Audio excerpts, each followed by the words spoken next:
Good afternoon, Eric. Afternoon, sir. How you doing? Fine, and you?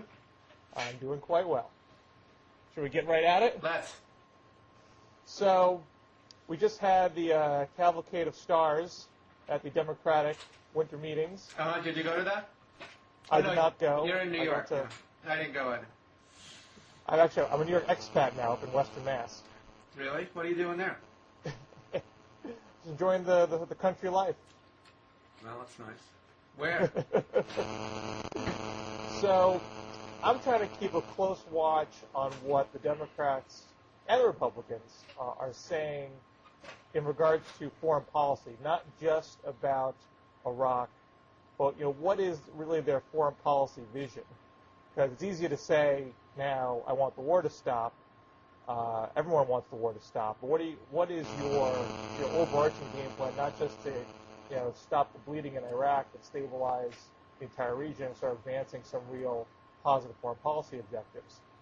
And I don't know if that's where your head is at, but I'm trying to set a line where I'm trying to judge the candidates on, so I'm not just going off of style and charisma, because that kind of thing, I think, is what's gotten us in trouble in the past. We go and what you we think Kerry and Gore had too much charisma? Well, I mean, Gore is a different situation. I mean, Gore is essentially a fait accompli. But, there was that Michael Kingsley quote after the 2004 primary, Dean inspired, in the mind of most Democratic primary voters, Dean inspired me, so there must be something wrong with him. Kerry, I don't really care for, but I think he's electable. And you can kind of psych yourself out with that. I think what's going to be most electable in the end is the person can articulate principle and vision in a way that doesn't just appeal to the choir, but appeals to the broader electorate. Well, you said a mouthful there. You said a mouthful there. There's let me unpack that in two separate ways. I do think a lot about this. With regard to Kingsley's quote, he's absolutely right that it's very weird. Democrats do this and Republicans don't, which is they don't necessarily vote for who they think is the best candidate. They vote for who they think the rest of the country will think is the best candidate. At least they did in 2004, and I did. And I was 100% wrong. I've never been so wrong about anything so important in my life that I can remember. I didn't really like Kerry. I don't really like Kerry. I think he's a good senator, but I don't find him to be a particularly attractive human being. And I didn't think, the characteristics that he has as a candidate were necessarily the right ones personality-wise. I just thought he had the right resume, and I was completely wrong about that because I misunderstood the resentment that other veterans had towards him, as well as his inability to sort of articulate what he stood for. Which gets to the second point, which is, I say this over and over, I should have a button on my computer for this.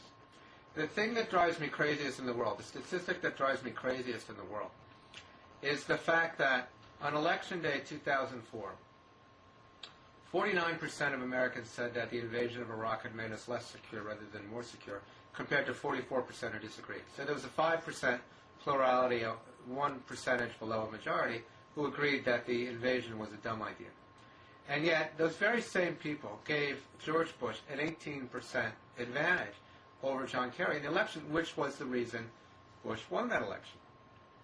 And yet, those are the same people. The 18% had to fit in, had to be a significant portion of the people who said Iraq made us less secure. Now, what the hell are those people thinking? That there was one single thing that the two parties disagreed on most fundamentally, Iraq, was a terrible thing, and yet they still voted for the guy on the basis of security. What that says to me is that there's a fundamental psychological hurdle that the Democrats have to overcome among people to get them to vote their way on security. And unless they figure out a way to overcome that, they will lose election after election after election. And yet, it's almost impossible to do because you couldn't have had a worse foreign policy than the invasion of Iraq. It's as if Osama bin Laden is running our foreign policy. And yet it still didn't jar. It still didn't jar Americans out of their distrust of Democrats. So where are you going to find a foreign policy that sounds tough, that appeals to sort of the macho quality that people seem to want, and yet isn't completely crazy? Go ahead. Well, this, if I can be a shameless, book whore, I tried to tackle this in Wait, Don't Move to Canada in Chapter 4. I mentioned Well, you moved halfway to Canada, it sounds like. But I mentioned the same point, similar point that you did. In the exit polling, most voters said that the Iraq War was going badly, and yet a slice of those voters went for Bush anyway. And so why might that be? And so what I offered is there is a very deep-seated stereotype that Democrats are weaker on national security than Republicans. And it almost gets to the point, I think in 2004, where it didn't matter who you put up, because anyone, Kerry has his own baggage as far as how he handled Vietnam that the right wing was very good at exploiting. But arguably, that could have happened, something similar could have happened with anybody, just because the stereotype of the party was so unfairly maligned that's where it was in the minds of the voters. And so what I said in the book, and I wrote this in the middle of early 2006, that the only way that's going to change is if the voters on their own things go so badly on the Republicans' watch that voters say, hey, maybe you guys aren't so good at national security anymore, and I'm going to think about what the other guys have to offer. Or the voter public would move to a different issue other than national security, and you can't really control that. The Democrats have tried too much to their embarrassment in 2002. But I think that's where you are right now. The voters have decided in 2006, you Republicans, you say you're good at national security, but everything has gone wrong on your watch. Iraq has fallen apart. Osama's still free. North Korea has nukes. I don't trust you guys on national security anymore. But I don't think that automatically means that the voters will believe that Democrats have the stuff. You have to put forth, now you have a moment where you have their attention. Now you got to meet that moment and articulate a real vision and principle, and that's why I think the person that does that well will be the most electable candidate. Well, I agree with all that, but that part strikes me as rather easy to agree with. In other words, I've studied the history of foreign policy polling for the whole history of polling, because I wrote a book on democracy and foreign policy. I really studied them quite deeply, and Americans almost always like the more belligerent candidate. It's very rare that they don't. I mean, in 1964 they didn't, but that was a special set of circumstances. Kennedy had just been killed, and in order to get them not to like the most belligerent candidate, Lyndon Johnson had to start a war over the Gulf of Tonkin. And Goldwater really was an outlier then. But almost always they pick the guy who's willing to go to war more quickly. Now, at the same time, every year they say that's not what they want.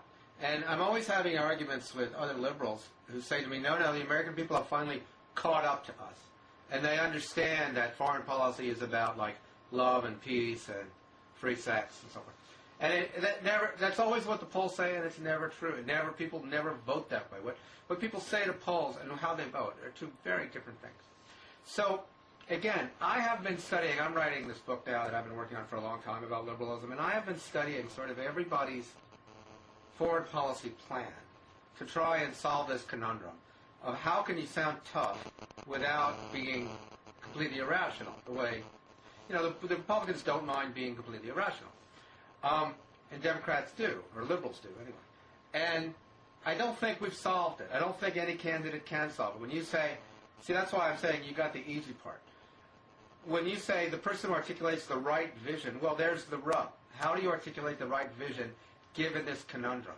I've seen, studies, there's books there's the Center for American Progress, for whom I work, has a plan, a general defense plan, and the Truman Security Institute, I think they're called. They have a pretty good plan, actually. There's Peter Beinart's plan. There's, what's his name at Brookings, who co-wrote this book with Kirk Campbell. Michael O'Halloran has written a book. There's a bunch of them. I've read them all, and in most cases, they're either good foreign policy or they're decent rhetoric. But marrying the rhetoric to the foreign policy is damn hard, because there's such a disconnect, in my view, between what people say they want in a foreign policy and what is actually doable, I mean, everybody says they want to get out of Iraq. Nobody's thinking about what happens if we get out of Iraq, and it's a lot worse than it is now, which is, I'd say, a good bet, Well, that's certainly be worse for a when while. I say you can't just be just about Iraq. It's got to be what's your vision in Iraq and beyond. How do you think about? Okay, well, go ahead. Let's hear the vision. Who's got it? What is it? Well, I'll tell you what I wrote in the book. You'll probably say it's too simplistic. But I think as far as the main pillars of it, it's promoting credible democracy and eradicating poverty. And then the rub is that how do you promote credible democracy? How can you show that you have a real game plan for that? That's not just pie in the sky, hippy talk. But you have at least, a teachable moment here where you can say, well, it's clearly not imposing. No, but wait, what are you basing that on? What? I mean, that's just your foreign policy? That's just me. That's not based on any polling data or anything. It's just my own personal vision. That's your vision, all right. But I think you want to be able to show that it's not just something that's defensive. It's not just a reaction to what's happening that's gone wrong. Because everyone can say now that, okay, doing it the Bush way, doing it the neocon way hasn't worked. You still have to put something out there that's going to make things better, because there's still problems abroad that need to be fixed. And not that they can be fixed unilaterally. Part of the promoting credible democracy, promoting it in a bottom-up way, not doing it at the point of the gun, is working multilaterally, working in alliances, talking to all parties in any country, whether they're not just the people that we're friends with, practicing what you preach as far as human rights is concerned, and having a serious approach to nuclear proliferation. This is where I think it can get a little interesting, because right now the talk is about Iran, and the question always is, will you let Iran get a nuclear bomb? The implication being, well, if you don't want to let them, that means you want to attack them if they get close. And I think there's a moment to say, I want to do everything I can to stop that, because if they get a nuke, it becomes that much harder to promote democratic reform there, because they have a trump card on us, as opposed to, I don't want them to get a nuke because they're going to drop it on Israel, which is ludicrous. So if you can put it in those terms, you don't walk into the trap of setting yourself up to basically support launching a regional war, which is what you would do if you had a preemptive strike on Iran. So, I'm sorry if I've gone down, more of a detailed path than I intended, but I think the idea is that if you set forth what your objectives are, the objectives being credible democracy and eradicating poverty, and then from there laying forth the steps you would take to get to that point. I'm not saying that's a soundbite. I'm not saying it's a 30-second ad. That's not a bumper sticker. You got to do some of the intellectual spade work in the out year, in the 07 year, so people start to get what you're talking about, and then you can run an ad on it with more simpler language come 08. Well, I don't know if we want to spend the whole hour on this, but I just fundamentally disagree with your emphasis, both from an intellectual, historical, and political viewpoint. I don't really care about promoting credible democracy all that much. It would be nice if we could do it, but I think it's a third or fourth order problem. Much more important to me is the national security of the United States. And the national security of the United States right now is actually threatened by the promotion of democracy. Even if I thought you could do it, which I don't. The United States has no record of being able to promote democracy in the third world. Certainly not in states like those in the Middle East, which have no history whatsoever of democracy, and in my view don't have the necessary preconditions for democracy. So I think it's asking for trouble, it's hubris, and we've shown over and over that when we try to do it, we screw it up. It's also not what the American people say they want from foreign policy. They want to protect their security, number one, their standard of living, their jobs, number two. And if there's some time and money left over, they're willing to promote democracy. The idea that we're protecting our security by promoting democracy is nonsense, because the more democratic these Arab countries become, the more anti-Western, the more anti-Israel, and the more pro-terrorist they become. I mean, if Jordan or Egypt or Saudi Arabia were democracies, they would hate us. Same with Pakistan. We'd have a nuclear-armed enemy if Pakistan were a democratic country. So I fundamentally disagree. But my point is, and eradicating poverty, I would like to eradicate poverty in the United States. I think that's the responsibility of our leadership. I support efforts to eradicate disease and poverty elsewhere, of course, but I think it's, again, incredibly hubristic to say we can eradicate poverty in the rest of the world when we can't even do it in our own country. We have far far more poverty here than any country, any other industrialized democracy that's been around for a while, particularly the ones in Western Europe. Much, much, much more. And the idea that we are somehow champions of eradicating poverty when we live with so much poverty, when we accept so much poverty, when we have 47 million people without health insurance, is to me, it's just empty wordage.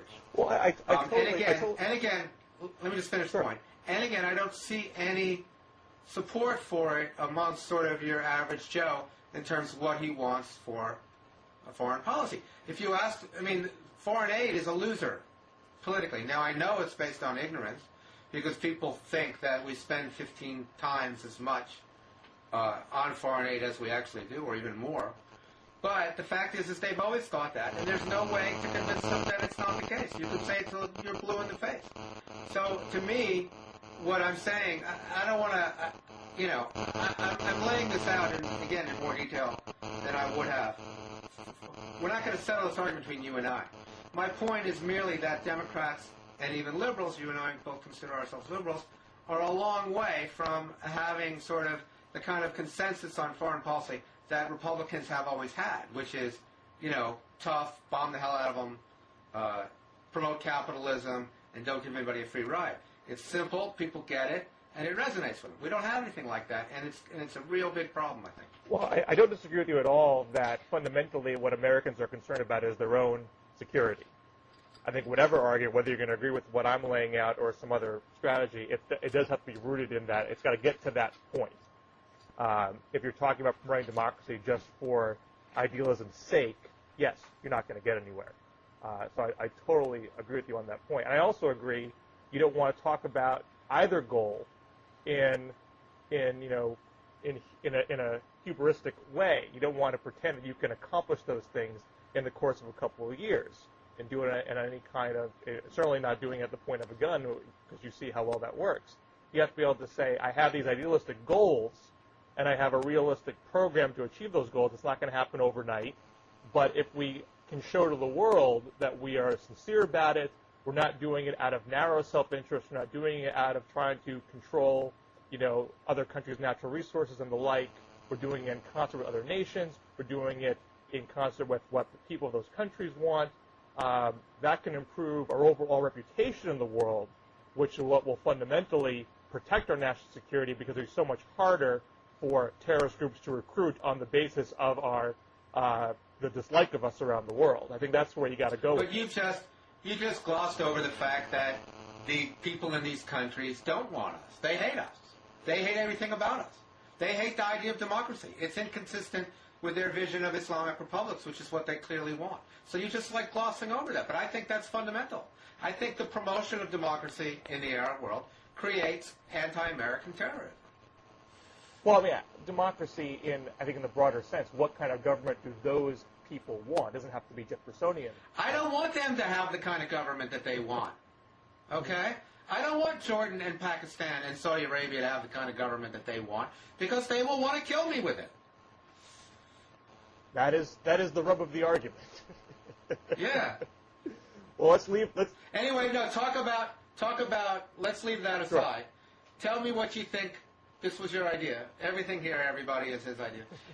Tell me what you think about how the Democratic candidates are placed to talk about it, assuming that this is never going to be solved or may not be solved in time for the election. Well, aside from the candidates for a moment, I thought Jim Webb was particularly good, not just in his State of the Union response the other day, but he was on Fox News Sunday yesterday talking with confidence and assuredness about diplomacy with Iran and Syria. And perhaps it's because of his, background as a Marine, probably because of his demeanor, but also I think because he has a deep amount of knowledge about the region. He looks so much more poised and thoughtful and serious, to use the pundit's term of choice, than did John McCain and Lindsey Graham, because they're on the verge of sounding very unhinged, because they've clung to the war to its last bitter end. They frame the whole discussion as either you're for the surge or you're for the entire region falling apart, and there's no other option. And when you have a guy like Jim Webb laying out another option and who's seen as a credible person, that just blows all that out of the water. So I thought he was very good, and I thought Edwards was very good on Meet the Press yesterday, talking about how to handle Iraq broadly, bringing in Iran and Syria as well, making the key point: we can't get those players to the table if we are seen as occupiers. That, I think, is the critical point, and so I'm glad to have some candidate talking about it in those terms. I haven't seen that as much from Senator Clinton. I've seen Barack Obama does talk about it in his book to some degree. I haven't seen him talk about it on the trail yet. And I hope to hear more of that from Biden and Richardson as well, because they have the foreign policy background to be able to do it. So that's where I am right now with it. And, I'm almost glad there's a long campaign, because there'll be time to hear more. Here's my question. I think there's three candidates running for president, and I don't really know what Biden is doing. I think that Obama, Clinton, and Edwards are running for president. Vilsack and Richardson are running for vice president. And I don't know why Biden or Dodd are running. Did I get everybody? Kucinich, Mike Gravel. Yeah, we could leave them out too. If Gore got in, he'd be in the top tier, of course. Of the top three, I don't really understand. I haven't really heard. It's awfully early, even to having conversations, of course. But I don't really understand what Obama's foreign policy would look like. I think I do understand what Clinton's foreign policy would look like, which would look like a lot like her husband's foreign policy. Might have made the mistake in Iraq, but wouldn't have made it quite as badly. And Edwards, I think, is running as an anti-war liberal unless AIPAC gets involved, and then he's a lot closer to Hillary Clinton. I was very disappointed with the message he gave to AIPAC. I like Edwards a lot, but I was very disappointed with the message he gave to AIPAC last week about sounding all tough with Iran. It almost doesn't matter what he said. It was much more a matter of encouraging this belligerence that we can't accept a nuclear Iran. I can accept a nuclear Iran a lot more easily than I can accept attacks on Iran and the ensuing anti-American terrorism that would promote in Iraq, in Europe, and in the United States. I don't like a nuclear Iran, but I don't like terrorist attacks against the United States either. In any case, my question is as you see foreign policy playing out politically, which of these visions, and again, I'm saying I don't really know what Obama's vision is, which of these visions do you think is the one most likely to garner support in the primaries, and also, which is the one best able to be sold in the election? Well, Edwards, I agree with you. I was not happy with the tone of his comments at that Israeli conference earlier, though he has since expounded on them to the American Prospect on Meet the Press over the weekend. He was much better on Iran, much better. I know, but you have to. Hillary Clinton, amazingly, showed more cojones than Edwards did by going into AIPAC and refusing to give them what they were demanding. I mean, how bad are you doing when you pander worse than Hillary Clinton does to AIPAC? That's bad. That's not a very high bar. I mean, maybe I should just give her credit. She did sort of a brave thing, surprisingly. I like Hillary, but I don't look to her for political bravery. I don't disagree with that at all. The one thing, my hang-up on Hillary foreign policy-wise, to me, I'm very focused on the notion of permanent bases in Iraq being, the main problem, the biggest crystallizing of what's wrong with the current foreign policy. And a few years ago, Hillary kind of hedged on when asked about permanent bases in Iraq. So I'd like to hear her clarify that point. But I totally agree with you. She said the right thing about Iran when talking to, what was it, an AIPAC audience or just AIPAC-ish audience? It was an AIPAC cocktail party. I saw that piece, and she also said the right thing about Iran as far as promoting negotiation on CNN a few days before that. So that is heartening on her part. And for the most part, what I'm hearing from Edwards, that one speech aside, hopefully he learned a lesson from that and he'll toughen up and be more consistent in the future. His more detailed remarks were on point, so that, to me, is heartening. And, Obama, to some point, the jury's still out. I think he largely hit the right notes in his book. There's a lot of lame hitting liberal strawmen in it, which is disconcerting. but the main points were fine. And it's just a question of, is he going to put it out there on the trail and try to rally the public? I mean, this is, he's a guy who has the most potential, but he's yet to use his potential to really rally the public around any kind of vision, domestic or foreign. Yeah, I don't know if he has a foreign policy vision. I'll tell you, I love Obama. I think he's great. But I have one big caveat, and that's I was very disappointed with his unwillingness to support Ned Lamont after Lamont beat Lieberman. It's my understanding that he sort of went back on his word to the Lamont people. And my guess is, I don't have any evidence for this, my guess is that's because that's around the time he was deciding to run for president, and he didn't want to cross AIPAC. AIPAC was causing lots of trouble for anybody who was willing to go against Lieberman. So I do think that the Democrats are sort of trapped by AIPAC on Iran. And it's a shame, because AIPAC doesn't even speak for American Jews. People say, if you Wes Clark got into trouble with his language, and Matt Yglesias and Ezra Klein and others, and I've written some about this issue, about how the idea is that just because you criticize an organization that purports to speak for Jews, that puts Israel's interests ahead of America's, doesn't mean you're criticizing Jews per se. There are a lot of Jews who don't. In fact, most Jews don't. In fact, AIPAC is well to the right and much more belligerent on all of these issues than is the larger American Jewish community, as are most Jewish organizations, unfortunately. There's a real split between the organized Jewish community and most Jews. But the problem is, in the Democrats, is that if you read this article in the New York Sun, it has all of these cliches in it, which you get in trouble for if you're on the left if you say them. But there was coverage of the AIPAC conference in the New York Sun, which I think referred to New York Jews as the Democratic Party's ATM, something like that. The point is that the Jews, hawkish Jews, are a real important source of funds, of early money. And people are afraid to offend them. And those hawkish Jews are demanding an attack on Iran. And you can't have a conversation about it. Because if you do, you're accused of being an anti-Semite, even if you're Jewish, as I am. So it's a big, big problem for Democrats. And no Democrat in an election year is going to be willing to take on AIPAC. And so I am very pessimistic about getting any kind of leadership on this issue. And I've actually been pleasantly surprised, by people like Harriet Reid and Nancy Pelosi, who have said even Chuck Schumer, who's really an AIPAC guy, have said there isn't going to be an attack on Iraq without Congress okaying it. Because I would think that, they would rather have the ball taken away from them. I've seen the people who aren't running for president, I'm hoping we'll get some leadership from. I'd be really surprised if we get any from the presidential candidates on Iran.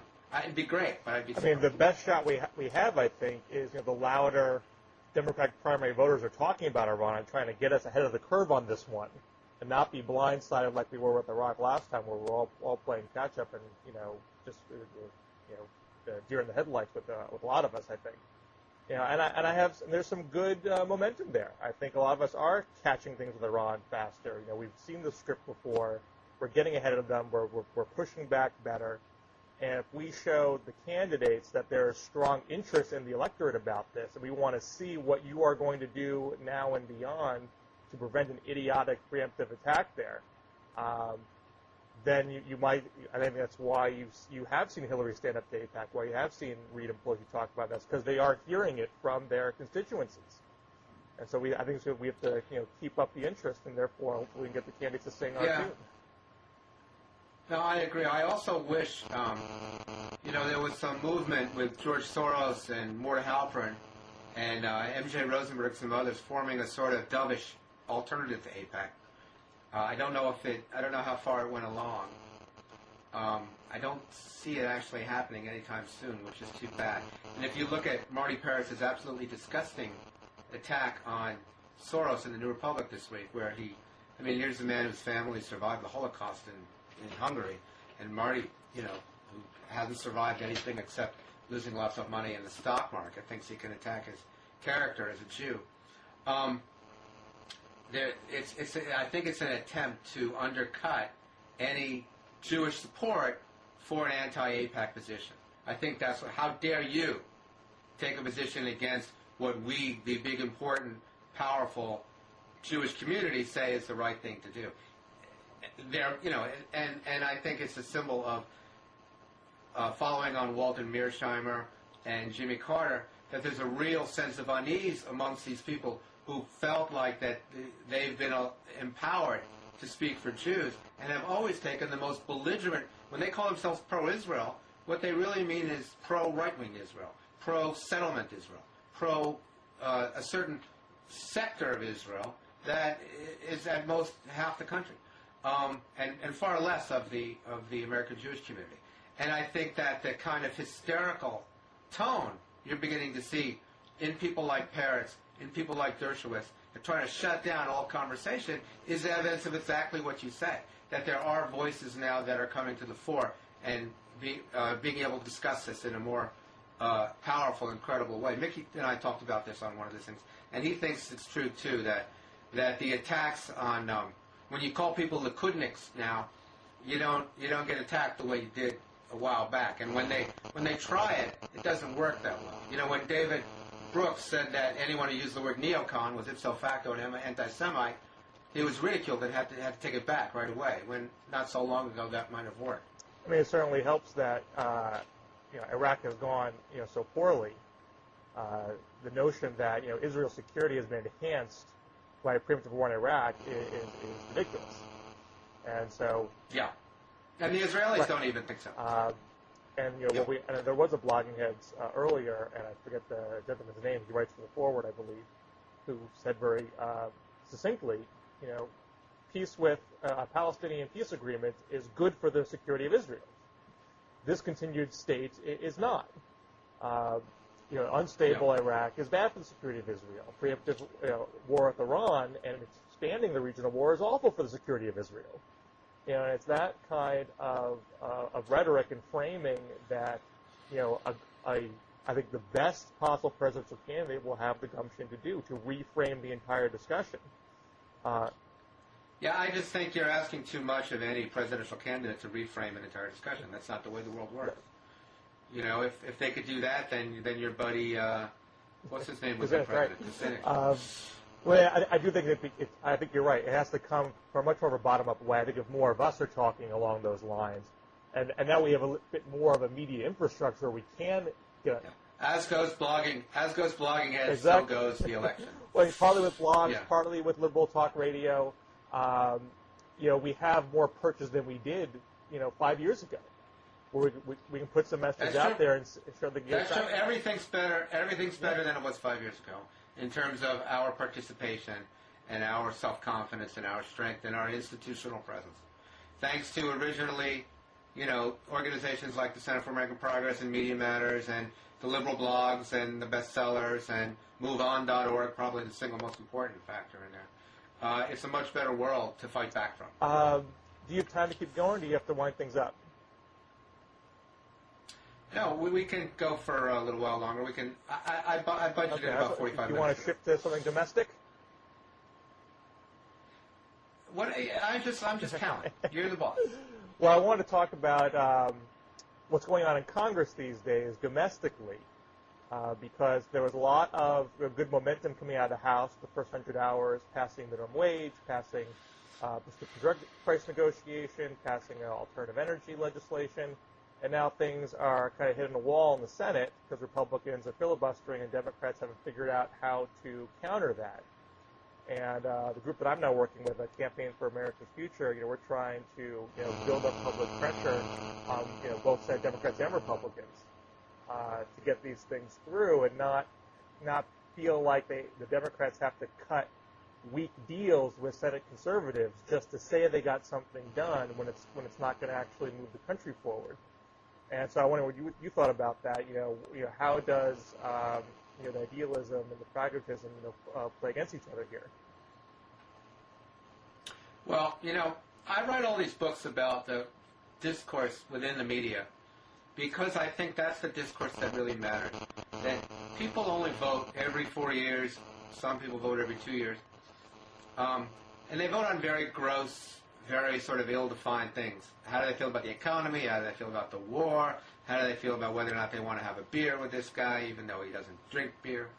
And everything else is subject to framing and debate within the punditocracy and Congress and the insiders. And the people never get a chance to hear about it, except every once in a while some issue captures their imagination, and for a few weeks it's the issue of the day, and then it goes away.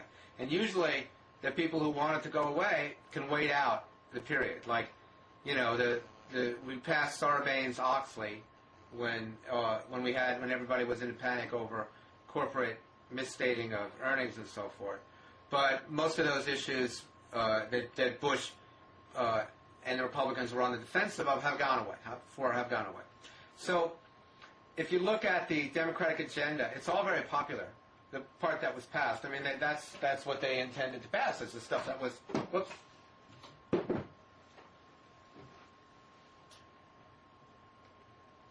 Sorry about that. I dropped the phone for a second. That's what they intended to pass, was the sort of low-hanging fruit. But the question is how do you get that stuff? How do you get public pressure on representatives when people care about the Super Bowl and that silly show with that Paula Abdul person? I've never seen it. American Idol. And Miss America and Rosie and Donald Trump and so on. You know, a much bigger issue for people is like, you know, the Today Show is going to be 4 hours instead of 3 hours, you know, so you get more like chit-chat and stuff. Well, I mean, I guess the obvious way of putting it is that more people watch American Idol than watch the presidential debates. Now, you know, you're saying that Campaign for America's Future has a model, which is get the public excited about these issues and get the public to force their representatives to respond. And that's how democracy ought to operate, but I don't think that is, in fact, how it operates. I think you need to threaten people with money and with things that will force them to respond. Because just because you get a few people angry and send a bunch of emails today, there's no consequence to ignoring that. 2 years from now, it won't necessarily be an issue. So I don't usually know how to do that. That's a big problem. The Republicans are always really good at that because they're so intimately connected to the levers of power and levers of money. Democrats are not nearly as well connected. You know, the labor movement is much weaker than big business, and the pharmaceutical industry is much more powerful than the consumer industry. And so, exactly how you can force them to respond on these issues that most people aren't paying attention to, absent another sort of Democratic wave and a stronger Democratic presence in the Senate, is very tough to do. And you know, you can maybe pick off one or two of these issues and focus on them. But if you try to do the whole thing, I don't see how you do it, because people they're not there. Well, you have to find a way to get these issues to break through and, you know, command people's attention. You know, to some extent the problem is.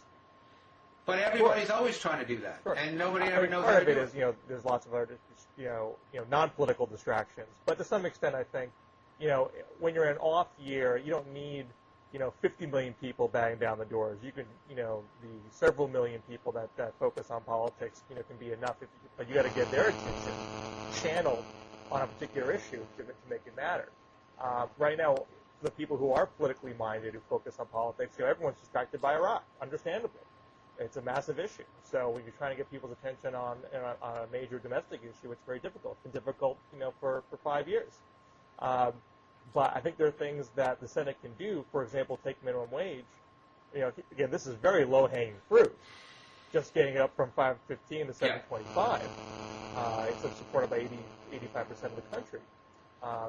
But the Senate Democratic leadership did not think they could pressure Republicans to pass a clean bill. They thought they had to tack on a lot of irresponsible business tax favors on them.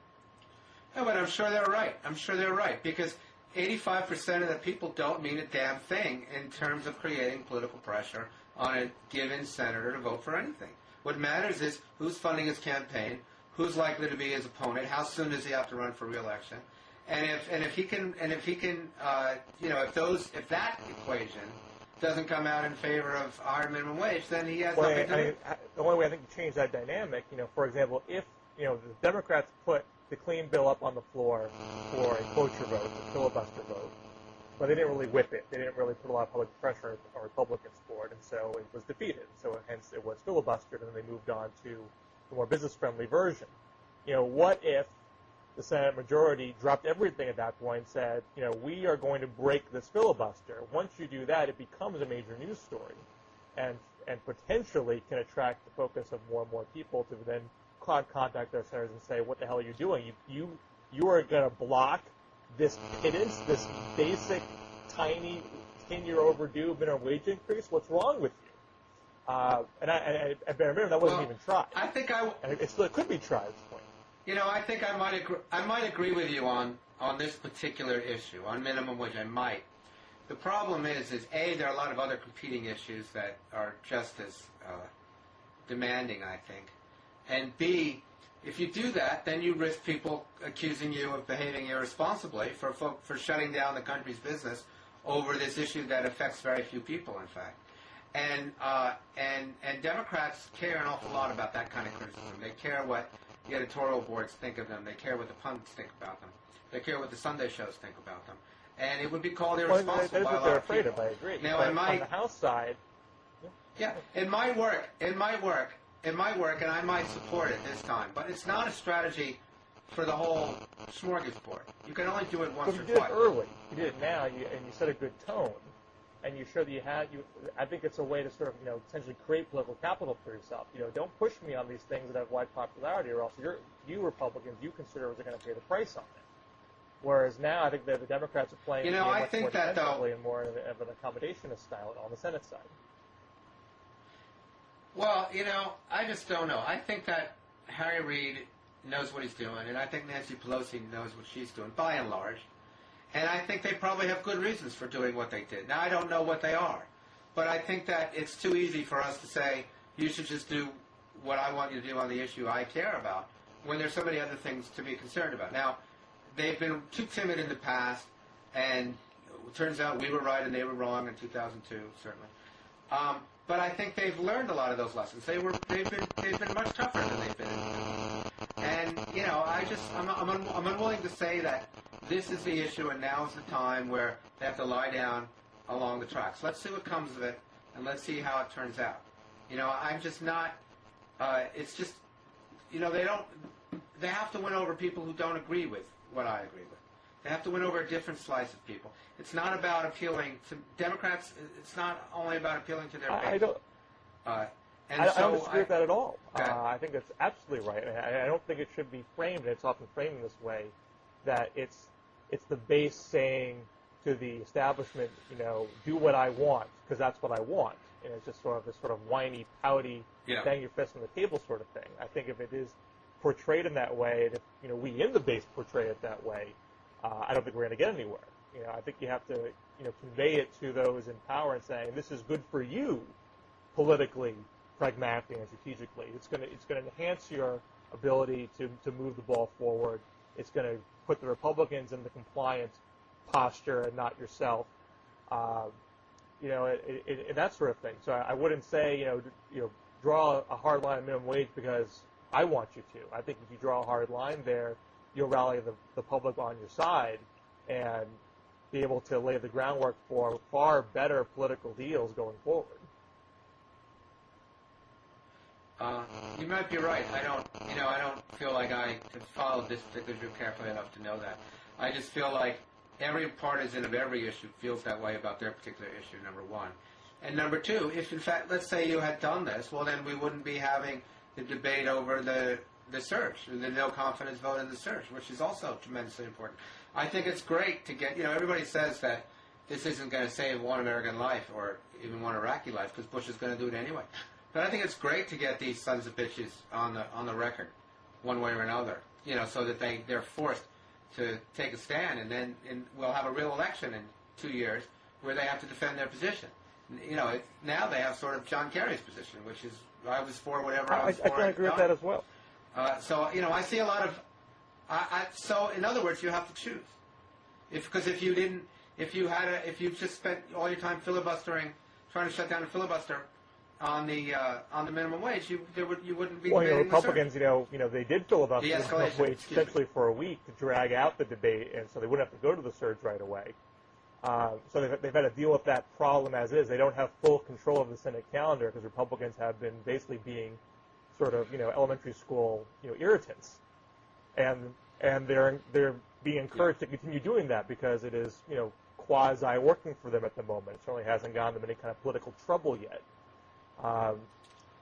So yeah, I mean, obviously, a majority leader's got to weigh all these different pressures and prioritize.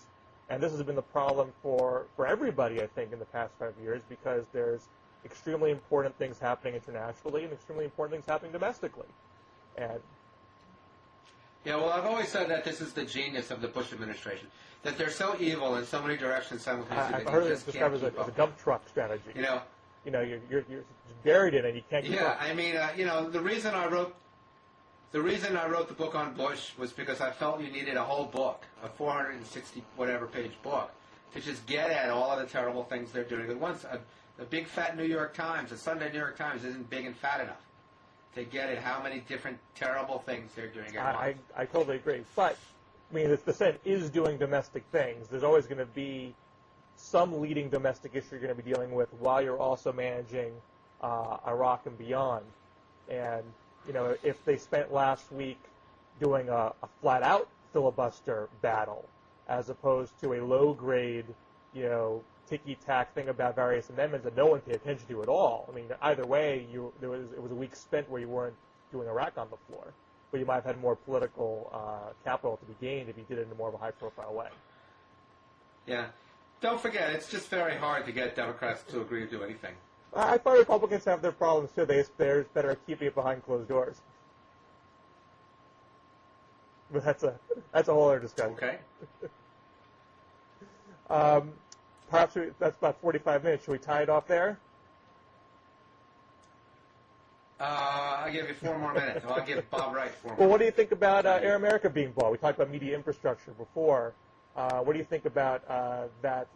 Well, I guess it's not officially bought yet, but Stephen Green has signed a letter of intent, I understand, so when it gets put up for auction soon, he is committed to bidding for it. So either he gets it off that bid or someone outbids him. So it looks like it will be bought. No, I think he'll get it. Yeah, he's the brother of my co-author on the book on Bush, Mark Green, who, as I understand it, although I haven't spoken to Mark, will run it. And I have strong mixed feelings about my co-author. But I think it's a good thing. I think Mark's politics are sort of more mature than what people have taken to be the politics of Air America, fairly or unfairly. I don't listen to it that much, so I can't characterize it myself. But Mark is he's a good, sensible liberal. He's not a very good politician, but he's got good, from my standpoint, political views. He's got sort of mainstream, centrist, liberal American political views. He's not a radical, and he's not shoot from the hip type. So politically, I think it'll be sound. Now, financially, his brother, Stephen Green, is a billionaire. He's probably, after Donald Trump and maybe a couple of other people, the biggest real estate owner in New York. He owns a massive amount of unbelievably big, fancy buildings right around Grand Central. And he's got unlimited amounts of money for an operation like this. But he also is a businessman and will insist that it shapes up from a business standpoint. They've had a lot of talented people at Air America, both on the air and a few off the air. My friend Danny Goldberg was the CEO for a while. But they've never had a management that was completely focused on having a good radio station. It's always been, we're saving the world on the one hand, and by the way, we'll do the business. But in order to save the world, as they would describe it, you need to have a good, solid business. You can't have a New York Times or any great journalistic institution if it's not sound, or any great political, any ongoing institution if it's not done on a sound financial basis. And since Air America is a for-profit institution, unlike, say, the Nation or the American Prospect, it's got to make money. So its current ownership, I think, understands that, wouldn't be buying it if it didn't think that was possible. And the person who's going to be running it is to my view, politically sound. So I think it's really one of the best outcomes you could have had from what looked like, the thing was hanging by. I always thought that even in the worst case scenario, if it went under, they still would have proven that the liberal talk radio format has an audience, because there are other folks out there who are not Air America, Ed Schultz, Stephanie Miller, Bill Press, that have done well and would stick around regardless of what happened to Air America. Although I'm much happier that Air America is around, because it just means there'll be more voices and more outlets out there. Air America has been taking its shots, and it's been hard for them to do a lot of marketing and promotion because they've been caught up in a lot of these boardroom obstacles as they've dealt with the financial hole they've been in, has been a very protracted time to get this sale to happen, and so they hasn't any investment in sort of reminding folks, hey, we're still here. We've been on the air. We haven't gone off the air, even though we filed Chapter 11. Yeah.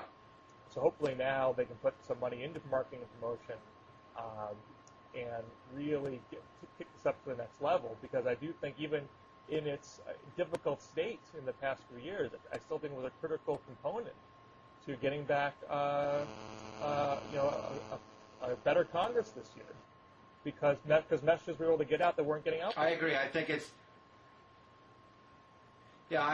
it's another part of the necessary institution building that liberals have neglected for so long and haven't been very good at.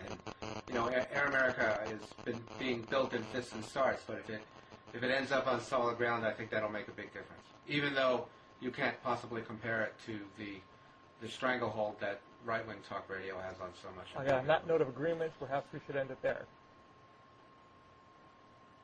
Okay, thank you for your excellent handling of all of the important responsibilities that I devolved My onto pleasure. you, and my apologies for that. Take care.